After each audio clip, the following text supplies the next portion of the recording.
मिथुन राशीच्या व्यक्तींनो, सध्याची ग्रहस्थिती ही अतिशय वेगाने बदलत आहे. त्यातच सर्वात मोठा महत्वाचा बदल म्हणजे शनी महाराज आता मीन राशीमध्ये वक्री होणार आहेत. शास्त्राच्या नियमानुसार शनी महाराज जेव्हा वक्री होतात ना, तेव्हा ते त्याच्या मागील राशीचे आणि सध्या ते ज्या राशीत आहेत त्या दोन्ही राशींचे तीव्र परिणाम देतात. ते मिथुन राशीसाठी शनीचे हे वक्री भ्रमण नेमके कसे ठरणार, तुमच्या करिअरवर, पैशांवर आणि आरोग्यावर याचा काय परिणाम होईल, आणि सर्वात महत्वाचं म्हणजे या काळात कोणती एक मोठी चूक तुम्ही टाळायला हवी, हेच आपण आजच्या या व्हिडिओमध्ये अगदी सविस्तरपणे पाहणार आहोत. त्यामुळे व्हिडिओ तुम्ही शेवटपर्यंत नक्की बघा, कारण शेवटी तुम्हाला मी यावरती पण काही प्रभावी उपाय जे आहेत ते सुचवेन. आता आपण थोडं थेट मुद्द्यावर येऊया. ठीक आहे, काही दिवसांपासून, आठवड्यांपासून तुम्हाला विचित्रपणे काही ना काहीतरी विचार येतात. नोकरीच्या ठिकाणी तुम्ही जीवापाड मेहनत केली, पण त्या कष्टाचं चीज होण्याऐवजी उलट तुमच्यावरतीच बोट दाखवलं जाणं, किंवा आपण कुठेतरी अडकलोय, इथून तरी बाहेर पडलं पाहिजे असं वाटत राहणं, आणि तुम्हालाच वाटतं की तुमचे हातपाय कुठेतरी बांधलेले आहेत. त्याचबरोबर घरात सुखशांती हवी असतानाही विनाकारण तणाव निर्माण होणं, आणि सगळ्यात महत्वाचं असं आहे की तुमचा स्वतःवरचा आत्मविश्वास कुठेतरी डळमळीत होताना दिसत आहे. आणि तुम्हाला ही सगळी परिस्थिती थोडीफार तरी जुळत असताना वाटत असेल तर तुम्ही कमेंट मध्ये नक्की श्रीराम म्हणून द्या. हे सर्व घडतंय ना कारण सध्या ग्रह अत्यंत मोठी आणि तीव्र घटना घडवणार आहेत. कर्मफलदाता शनी महाराज आहेत आणि ते मीन राशीमध्ये 27 जुलै रोजी वक्री होतील. तेव्हा ते तुमच्या आयुष्यात चालू असलेल्या परिस्थितीला थोडं गदागदा हलवून सोडतील. कसं होतं, मिथुन राशीसाठी शनीचं वक्री भ्रमण काय नक्की तुमच्या कर्मस्थानावरतीच ते प्रभाव टाकतं. काय होतं की तुम्ही या मानसिक आणि व्यवहारिक चक्रव्यूहात सध्या तरी अडकलेला आहात. त्यामुळे हा काळ तुमच्याकडून नेमकी काय परीक्षा घेणार आहे, नोकरी आहे का, पैसा आहे का, आरोग्यामध्ये कोणते पडसाद उमटतील या वक्री शनीचे, आणि या सगळ्यातून तुम्ही बाहेर पडण्यासाठी कोणती एक मोठी चूक तुम्ही अजिबात करायची नाहीये, हेच आपल्याला फार गंभीरतेने समजून घ्यावं लागेल. सुरुवातीला तुमचे करिअर आणि नोकरीचा जर विचार केला तर मिथुन राशीसाठी शनी महाराज तुमच्या दशम भावातून म्हणजेच कर्मभावात वक्री होणार आहेत. आणि आपल्यासाठी दशम भाव म्हणजे नोकरीचे, अधिकाराचे आणि तुम्ही करत असलेल्या कष्टाचे असते. म्हणजे शनिदेव स्वतःच्या कर्माचे मालक आहेत, आणि ते जेव्हा तुमच्या कर्मस्थानात वक्री होतात ना, तेव्हा नोकरी करणाऱ्या जातकासाठी हा काळ अत्यंत महत्वाचा आणि परीक्षेचा ठरत असतो. सर्वात पहिली गोष्ट, कामाचा प्रचंड ताण आणि जबाबदाऱ्या वाढतात. या कालखंडात तुमच्यावर कामाचा ताण अचानक वाढतो. जे काम आधी तुम्ही सहज किंवा कमी वेळेत पूर्ण करत होता ना, त्याच कामासाठी आता तुम्हाला दुप्पट मेहनत आणि दुप्पट वेळही द्यावा लागेल. ऑफिसमध्ये, कामाच्या ठिकाणी तुमचे वरिष्ठ बॉस जे आहेत ते तुमच्या कामाची कठोर परीक्षा घेऊ शकतात, आणि तुम्हाला असं वाटू शकते की तुम्ही कितीही कष्ट केले तरी त्याचे योग्य श्रेय तुम्हाला मिळत नाहीये. पण निराश होऊ नका, हा शनीचा प्रभाव आहे जो तुमच्या सहनशीलतेची परीक्षा घेणार आहे. दुसरी आणि अत्यंत महत्वाची गोष्ट अशी आहे की वरिष्ठांशी आणि सहकार्यांशी वाद घालू नये. या काळात कसं होतं, वाद होण्याची शक्यता जास्त आहे. म्हणजे तुमच्या बोलण्याच्या चुकीचा अर्थ काढला जाऊ शकतो, आणि ज्यामुळे ऑफिसमध्ये जे पॉलिटिक्स असतं ना, त्याचा त्रास तुम्हाला सहन करावा लागेल. त्यामुळे या वक्री काळात तुमच्या बोलण्यावरती आणि रागावरती नियंत्रण ठेवणं अत्यंत गरजेचं आहे. शांत राहणे हाच या काळातील तुमचा सर्वात मोठा बचाव ठरेल. तिसरी गोष्ट अशी आहे की नोकरीत घाईघाईत बदल करू नये. अनेक मिथुन राशीच्या व्यक्तींना वाटतं की या त्रासाला कंटाळून नोकरी बदलण्याचा किंवा राजीनामा देण्याचा विचार मनात येऊ शकतो. पण तुम्हाला मी इथं सावध करू इच्छितो की जोपर्यंत तुमच्या हातात नवीन नोकरीचे पक्के ऑफर लेटर येत नाही, तोपर्यंत चालू नोकरी सोडण्याची चूक तुम्ही अजिबात करू नका. कारण की वक्री शनीच्या काळात घाईघाईने घेतलेला निर्णय जो असतो ना, तुम्हाला काही काळ बेरोजगार ठेवू शकतो आणि नवीन ठिकाणी यापेक्षा जास्त त्रास सहन करावा लागू शकतो.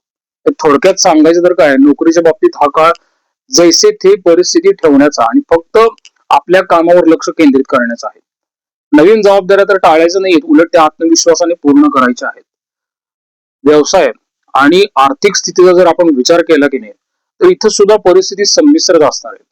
कारण दशम भावात जेव्हा शनी महाराज वक्री होतात ना, तेव्हा व्यवसायामध्ये येणाऱ्या ऑर्डर्स पण थोड्या विलंबाने पुढे जात असतात. आर्थिक गोष्टीमध्ये सुद्धा तुम्हाला काही क्लायंट्स कडून कमिटमेंट मिळाले असतात, त्या पण वेळेवर पाळल्या जात नाहीत. आणि कर्मभावात वक्री झालेला शनी काय करतो, थेट प्रभाव तुमच्या व्यवसायावर आणि दैनंदिन आर्थिक जी आवक असते, कॅश फ्लो असतो ना, त्याच्यावरच पडतो ना. म्हणून व्यापारी व्यक्तींसाठी हा काळ संमिश्र स्वरूपातच असेल. त्यांच्यासाठी पहिली गोष्ट काय आहे की रखडलेली कामं जी असतात किंवा जुने व्यवहार असतात की नाही, त्याच्यामध्ये काही महत्वाचे निर्णय किंवा काही सरकारी परवाने गेल्या अनेक महिन्यांपासून रखडलेले असू शकतात आणि वक्री शनीच्या प्रभावाने ती कामे हळूहळू पुढे सरकतील. पण लक्षात ठेवा, यामध्ये कमालीचा संतपणा असणार आहे, म्हणजे तुम्हाला तातडीने यश मिळणार नाहीये. आणि क्लायंट्स कडून येणारा जो रिस्पॉन्स जो आहे ना, तो सुद्धा काय करेल, थोडं बाजारामध्ये पैसा अडकवू शकतो. त्यामुळे या काळात कोणालाही मोठी उधारी देण्याची चूक करू नये, अन्यथा पैसे परत मिळणं कठीण होणार आहे. आणि मिथुन राशी व्यक्तींनो, जर आपण पार्टनरशिप मध्ये व्यवहार करत असाल ना, तर लक्षात घ्या की हा काळ अतिशय सेन्सिटिव्ह म्हणजे संवेदनशील आहे. तुमच्या व्यवसायातल्या पार्टनर सोबत पैशाच्या व्यवहारावरून मतभेद होऊ शकतात किंवा संशयाचे वातावरण निर्माण होऊ शकते. आणि प्रत्येक व्यवहार पारदर्शक ठेवा आणि कोणताही मोठा निर्णय तुमच्या पार्टनरशी चर्चा केल्याशिवाय परस्पर घेऊ नका. आणि तिसरी गोष्ट अशी आहे की आर्थिक बाबतीत वक्री शनी तुमच्या खर्चावर ताण आणू शकतो. विशेषतः काही तुम्ही मशिनरी सह दुरुस्ती करणार असाल किंवा जुन्या कर्जाचे हप्ते फेडण्याचा तुमचा जो निर्णय असतो, त्यामध्ये पैसे खर्च होऊ शकतात. आणि या काळात नवीन आणि मोठी गुंतवणूक करताना तुम्ही सावध राहिले पाहिजे. शेअर मार्केट, म्युच्युअल फंड किंवा रिअल इस्टेट मध्ये कोणत्याही प्रकारची मोठी जोखीम पत्करू नका. घाईघाईने कोणाच्या तरी सांगण्यावरून केलेली जी गुंतवणूक असते ना, ती ह्या काळात तुमचं मोठं नुकसान घडवू शकते. तसंच व्यवसायासाठी या काळाचा एक गुरुमंत्र आहे की सावधगिरी आणि संयम. नवीन प्रयोग करण्यापेक्षा कसं आहे, सध्या सुरू असलेल्या व्यवसाय कसा टिकवून ठेवता येईल याच्यावरती जास्त तुम्ही चिंतन केलं पाहिजे, प्लॅनिंग केलं पाहिजे. तसंच कसं आहे, कुटुंबाच्या बाबतीमध्ये किंवा आरोग्याच्या बाबतीमध्ये या वक्री शनीची जी तिसरी दृष्टी आहे ती व्यय भावावर येते, सातवी दृष्टी चतुर्थ भावावर येत असते आणि दहावी दृष्टी सप्तम भावावर येते. आणि जेव्हा शनी वक्री होतो तेव्हा तो जास्त बलवान असतो. काय होतं की आपल्या मानसिक आणि कौटुंबिक शांततेवर याचा प्रभाव गंभीरपणे पडू शकतो. कारण की दशम स्थानातला वक्री शनी जो आहे ना, तो मनाच्या कारक स्थानावरती म्हणजे चतुर्थ भावावरती दृष्टी देतोय. त्यामुळे घरात विनाकारण वादाचे वातावरण निर्माण होते आणि कामाचा ताण आणि चिडचिड यामुळे तुम्हाला कुठेतरी बाहेर जाऊन बसावं अशी पण मनामध्ये विचार पण येऊ शकतात टोकाचे. आणि या काळातील मग घरातील मोठ्या व्यक्तींचा सन्मान राखणं बरोबर राहतं आणि जोडीदारासोबत शांतपणे अत्यंत विचारपूर्वक संवाद ठेवणं गरजेचं आहे. कारण की बोलण्यात गैरसमज होऊ शकतात आणि शब्द पकडून वादावादी पण होऊ शकते. आता दशम भाव हे वडिलांचे पण स्थान मानले जाते आणि वक्री भ्रमणामुळे काय होतं, तुमच्या वडिलांच्या आरोग्यामध्ये चढ उतार येऊ शकतात. जुनाट आजार असतात, सांधेदुखी किंवा थकवा जाणवू शकतो. त्यामुळे त्यांच्या आरोग्याची तुम्ही अजिबात हेळसांड करू नये. वेळोवेळी तुम्ही डॉक्टरांचा सल्ला घेतलाच पाहिजे. तिसरी गोष्ट अशी की तुम्ही स्वतःचे आरोग्य आणि मानसिक ताण याच्यावरती पण थोडस जागृत राहणं गरजेचं आहे. काय होतं, व्यवसायातल्या धावपळीमुळे तुम्हाला मानसिक थकवा खूप जाणवेल. वेळेवर न जेवणे किंवा अपुरी झोप, पोटाचे विकार असतात, डोकेदुखी किंवा डोळ्यांचा त्रास उद्भवू शकतो. शनी महाराज तुम्हाला असं सांगतात की काळजी करण्यापेक्षा काळजी घेणंच तुमच्यासाठी चांगलं आहे. त्यामुळे कुटुंब आणि आरोग्याच्या दृष्टीने पण हा काळ संयम राखण्याचा आहे आणि नात्यांना वेळ देण्याचा आहे. आणि तुम्हाला इथे सर्वात मोठं काळजी घेण्याचं जर काही असेल, आपण एक मोठी चूक टाळली पाहिजे जी तुमचे मोठे नुकसान करू शकते. शनिदेव हे न्याय देवता आहेत, ते तुमच्या कर्माचा हिशोब ठेवतातच. आणि जेव्हा शनी वक्री होतो ना, तेव्हा ते अधिक सूक्ष्मतेने तुमच्या कर्माचे निरीक्षण करतात.